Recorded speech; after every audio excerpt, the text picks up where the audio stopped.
And I'm going to go ahead and smoke all three in advance of our looking at them. The timing of the smoking is really important.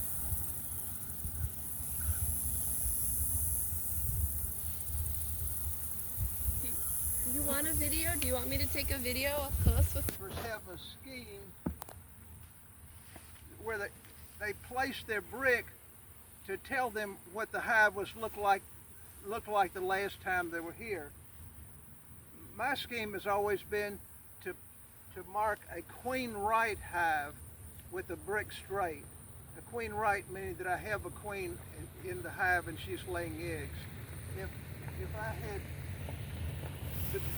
deliberately de-queened the hive, taken a queen away, I knew there was no queen, I would turn my brick sideways.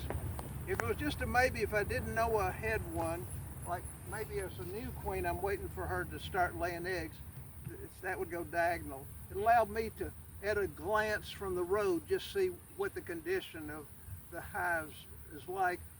Tell me where I need to look at, which hives I need to look at. So we're going to look at this one. I suspect that this was a new hive this year since it's small. We've already smoked it. I'm going to lift the cover.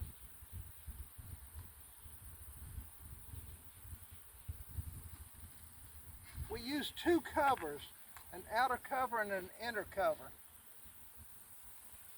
If we're working alone, it's handy to take the outer cover and set it on the ground behind us.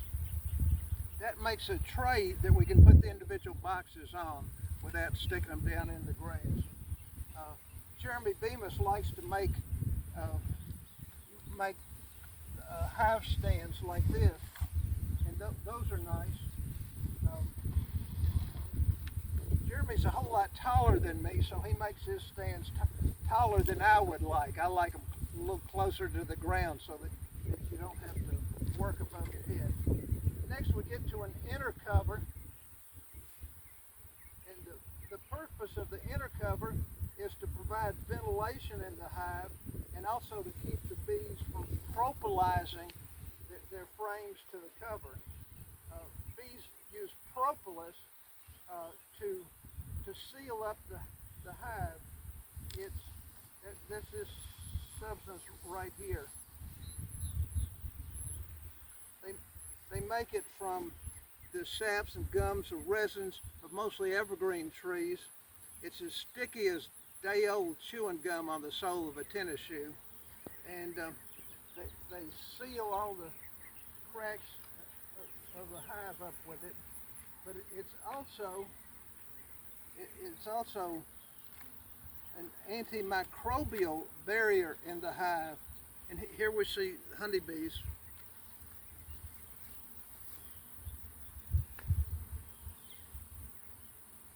When we open a hive, we employ all of our senses, the sense of sight, what we see, the sense of hearing, the sound of the bees. Here is just a gentle hum.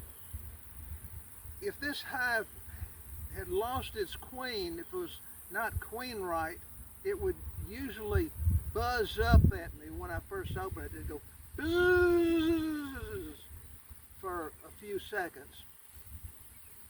Our sense of smell. When I walked up, I could smell some smartweed. Could you smell it? No. Okay. Smartweed is Pennsylvania smartweed is a wildflower, grows in the ditches like this drainage canal next to us. I see goldenrod in bloom along the sides of the roads. There's bitterweed. There's several flowers that come into bloom in September, and they change the nature of the honey. I can smell that the hive does not smell like it did in the summer. You can also detect if there's some diseases that cause differences in odors. Our sense of touch, if we put our hand in there without a glove, we would get to experience our sense of touch because the bees have stingers. But anyway, we get to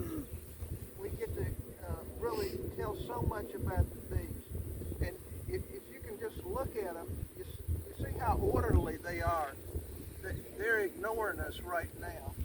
We're going to try to pull the frame out, and we're going to see that the everything is stuck together. I couldn't pull it out without hive tools. And we've got the original recipe hive tool. Looks like a paint scraper. If we use this tool, this is the way we use it here. We use it as a pry bar to try to break the propolis bond, moving the frame left and right. And then to lift it, we have to reach in and dig into the wood and try to pull it up. And that's the way we use the traditional beekeepers too. We have another one that is my favorite. It's the J-hook side. We use it like this. We use this as a pry bar to pry the frames side to side to break the propolis bond at the ends. Then we use the hook and hook it under the frame, and we can just gently rock the frame up.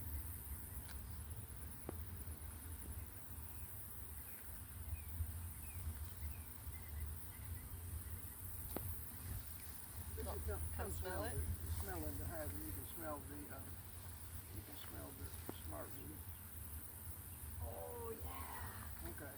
So what he didn't say is it smells like a stinky locker room.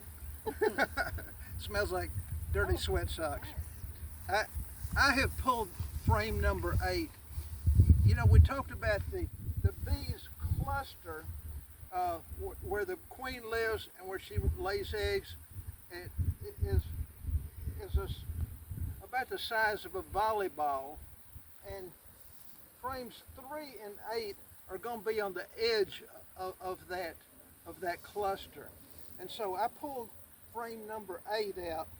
On the right hand side, which is facing toward the cluster, we're going to see, I'm going to bring it to you, and the bees are calm, they're not going to come get you. We're going to see this shape right here. This shape, this curve, is the brood nest. You see these little capped pieces? That's the pupa. That's the brood. That's the third stage of the developing bees. And so the brood nest is comprised of the brood. It's like an onion with layers that you peeled around it. So there's the brood, and just outside the brood is a thin layer of pollen, and you can see the pollen here. If you take a frame and hold it where the sunlight comes over your shoulder and shines inside the cells, you can see the different colors. Are you able to see the yellow and orange? That's the pollen. And then, so there's a brood, a thin layer of pollen, and outside that is a broad layer of honey. And this is the honey coming up into the corners of the frame here. It's capped off. It's completely cured. If we wondered what it was, we can just scratch with our hive tool. We can scratch through the cappings there and expose the liquid honey. Here we see this bee here is bigger than the rest. That's a drone bee. That's the male bee. There are not many of them left in the hive this time of the year. They produce them in the spring of the year. Their sole purpose is for reproduction, for mating with the queen bees. And they don't have a stinger. They don't have a stinger. Yeah, you can carry them around like pets.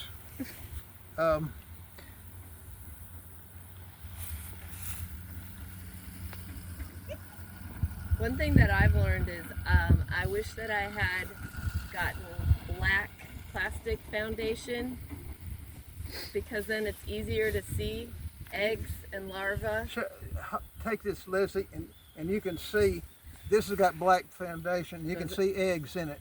Oh, can you? Yeah, they're eggs right in here. The eggs, the eggs look like a tiny, tiny grain of rice. They're white. They're and so hard to see. and Oh yeah, they're there. they're about Like okay, like they're about the row, size third row of from the 3 bottom of the frame. grains of salt You see laid little side by side. They're that white small. lines. Mm-hmm.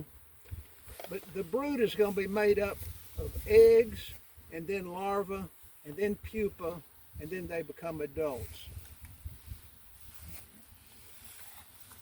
You might want to come like over to my other side so the sun is there. Oh yeah. Like kind of over where that pollen is. But then in those bottom 3 rows you can see. Yeah, I learned that because I have white foundation now, and it makes it a little bit more challenging to spot the eggs. Did y'all get to see? Okay. But then they cap them and then you know they're there. Right.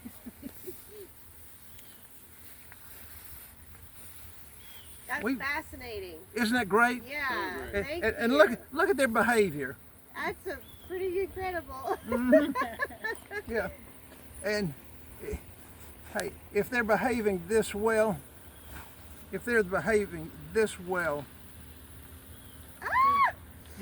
can touch them. Oh my word. If you don't mash them, they'll put up with you. Yeah. I didn't mash them. If I mashed them, they'd have stung me. Yeah. That's crazy.